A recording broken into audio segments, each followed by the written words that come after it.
Residents of Albion Road to a section of King Street in Montego Bay, St. James, are calling on the National Water Commission (NWC) to replace the caps on sewage plants that run through the community. The residents are lamenting that this has been an issue since 2017 when the community experienced a major flooding that washed the caps off these plants. They note that despite numerous reports made to the NWC, nothing is yet to be done to fix the issue.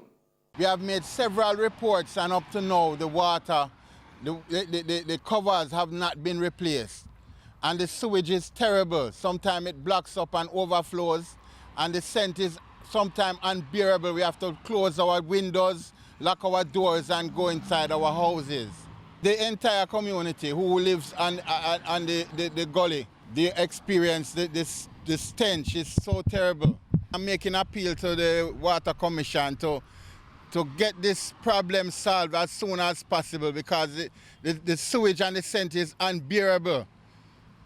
There are times when we cannot stay on our verandas. We have to go inside and lock up to try to get away from the smell. So we are appealing to you to come and put on the covers for us as soon as possible. Well, it affects us badly, because even in the morning, when you wake up in the morning, it smells, especially when the sun rises. It's so stink. You cannot open the windows, you cannot sit on the veranda. And I call them a lot, I call them more than once. And when I call them, I spoke to a gentleman. And he said they are going to order them. And I'll know nobody come and look at it, because I tell them that they should come and look at it and see how it stays. We can't sit on the veranda. We have to sit inside. And especially in this time, the time is so hot. One business operator, Rohan Daly, who runs a car wash in the area, says due to the stench from the sewage water, he has been losing customers. My name is Rohan Daly, and I operate a car wash next door. I'm going to tell you, say, from about years ago, they covered them lick off. We have a big flood, and I tell you, say, right now, sometimes it smells like an animal die in the gully, do it stink. More time customers them sit down having their lunch or whatsoever, sometimes they have to get up and walk. Yeah man, the sewage is very stink, sometimes overflow.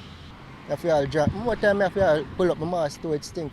Every time you just rise up, terrible. Can't bear it anymore. Enough of the time business is very slow, because in the day, enough of the time the customers say they can't take this smell. Sometimes they ask me where this smell is coming from, tell me, say, the last time we have a flood, they cover them lick off of the sewage. No one come pay attention. Another resident who goes by the name Mr. Black took us through the community and showed us how dire of a situation the issue is. He is calling on the relevant authorities to fix the matter. You want to say, alright, that's very much now, you want to say from 2017 the place a Elba flood come and the whole I think them, the whole I cover them off, I think them just lick off, gully mash up, everything, bridge wash away, everything, people sitting them gone.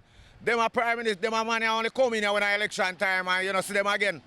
When they come in from before election, nobody not see him again for election when they win election. And they send a pass and lick down people right through, left, right and center. No matter how we go get zinc and put on top of it there when the who of them walk through there and kick them off. So all the night, pollution and kill people. So it don't make no sense you call and send nothing to none of them. So right now, we just call for who in charge overall. We need a fix and we need it urgent, because the center we can't inherit no more right. And down further in our gully, where whole likely folk, where people them house are wash out, we want to go and take note of all them sitting there. And if Andrew Holness watch all this later, I want to chat to people them big time. 3 additional COVID-19 deaths brought Jamaica's death toll to 974 yesterday, as the country recorded 48 new cases of the virus. The country has now recorded 49,031 confirmed cases of COVID-19, of which 21,034 are active. According to the Ministry of Health and Wellness, the 3 deaths are a 77-year-old man from Portland and 2 women ages 79 and 66 from Trelawney and Clarendon respectively. Of the 48 newly reported cases, there were 21 females and 27 males, with ages ranging from 1-year-old to 96 years old. 26 of the cases were recorded in Kingston and St. Andrew. St. Catherine and Westmoreland each recorded 5 cases, while St. James recorded 3. Hanover and St. Mary recorded 2 cases each, and Clarendon, Manchester, Portland, Trelawney, and St. Elizabeth recorded 1 case each. The country also recorded 217 recoveries, bringing that total since the outbreak to 26,641. The Western Regional Health Authority, WRHA, is appealing to relatives of the elderly and shuttings to facilitate the process for them to receive the coronavirus COVID-19 vaccine. Regional Health Promotion and Education Officer at the WRHA, Marceline Wheater, says it is critical that persons within this target group get vaccinated because they are classified as vulnerable. She appealed that, quote, "You have your elderly persons at home who need the vaccine, but they are maybe unable to go online and register or reach our health facilities or vaccination sites. So we are asking you younger persons to facilitate this process," end quote. Mrs. Wheater also said that the elderly have been expressing a willingness to get inoculated since the vaccination program began in March, but noted that in many cases the support is not there. She stressed, therefore, they are appealing to family members not to stop them from coming, but to help them in getting the vaccine. Mrs. Wheater said that the WRHA will continue to engage persons 50 years and older in getting vaccinated, in addition to other groups, in order to reduce COVID-19 infection rates. Meanwhile, she is imploring persons who have already received their first dose of the vaccine not to opt out of the second jab. WHRA comprises the parishes of Trelawney, Westmoreland, Hanover, and St. James. The Ministry of Health and Wellness says efforts are underway to settle outstanding payments to persons who worked at vaccination blitz sites in March and April. The ministry says it has taken note of the concerns of the Nurses Association of Jamaica regarding payments to public health nurses who worked at the sites. It also disclosed that approximately 4,000 persons, including public health nurses, were engaged as blitz workers. The engagement of these persons was on a stipend basis, and to date, some 83% have received their full payments according to the ministry. In a statement that it released today, it outlined that of the outstanding matters, 32 are being processed, 60 are without banking information, and 102 have been rejected by the government financial management system due to dormant bank accounts and incorrect account information. The Health Ministry indicated that it is in contact with these persons to resolve these matters. In the meantime, the ministry is refuting assertions that blitz workers have been underpaid. It noted that some blitz workers would have only received part payment due to a technical glitch with the payment system. The ministry said that this issue is currently being addressed and most persons would have already received the balance of their payments. In other news, the opposition spokesman on industry, investment and global logistics, Mr. Anthony Hilton, is calling on the Minister of Finance, Dr. Nigel Clark, to end the delay in the $1 billion Development Bank of Jamaica DBJ fund to assist medium, small and micro enterprises, MSMEs, to finance digitalization of their businesses. In a statement today, Mr. Hilton said that the DBJ assistance was promised during the 2021-2022 budget presentation. He noted that it is now June, the end of the first quarter, and no mention of distribution has been made. He said that several formalized businesses were already approved for the Go Digital program, but remain without access to funds.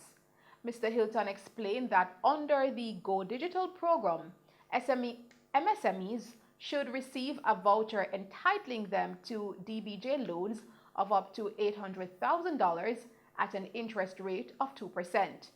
Mr. Hilton explained that over the past several weeks, business owners have been asking when the program will be on stream, and that Go Digital was seen as a hope for many enterprises during the COVID-19 pandemic.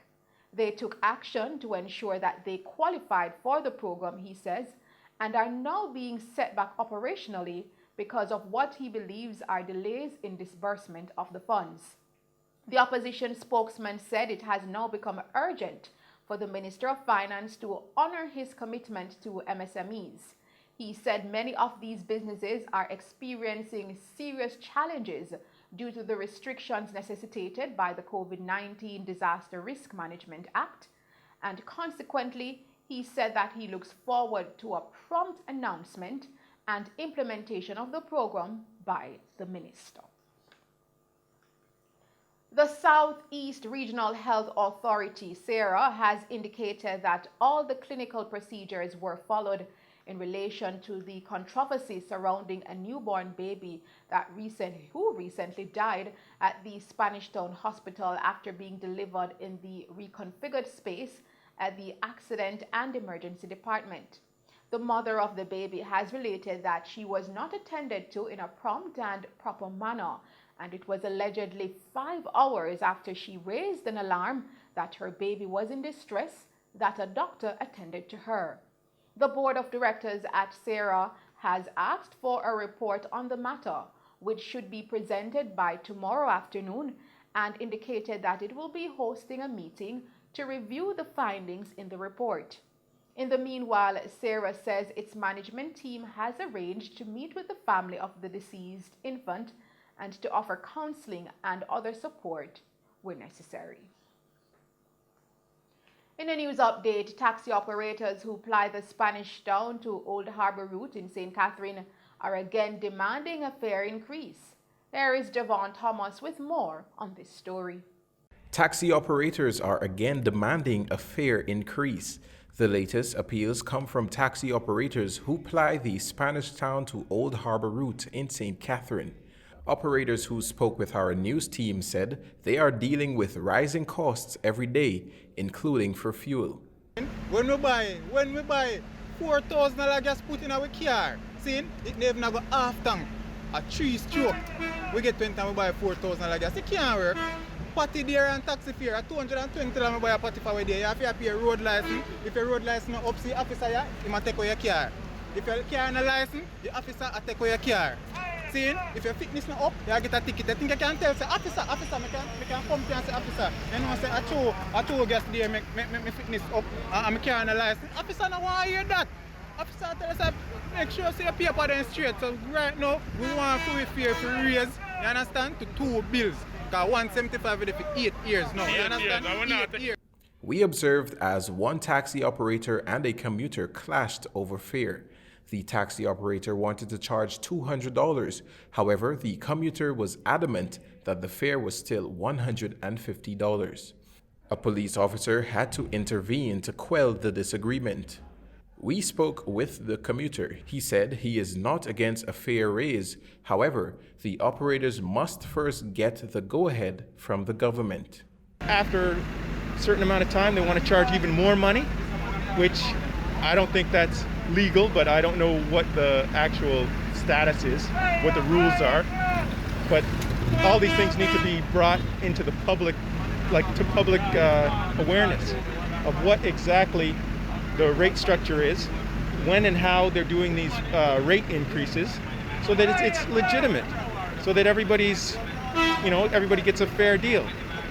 In the meantime, at least one public transport operator says he is not in support of a raise for the groups at this time.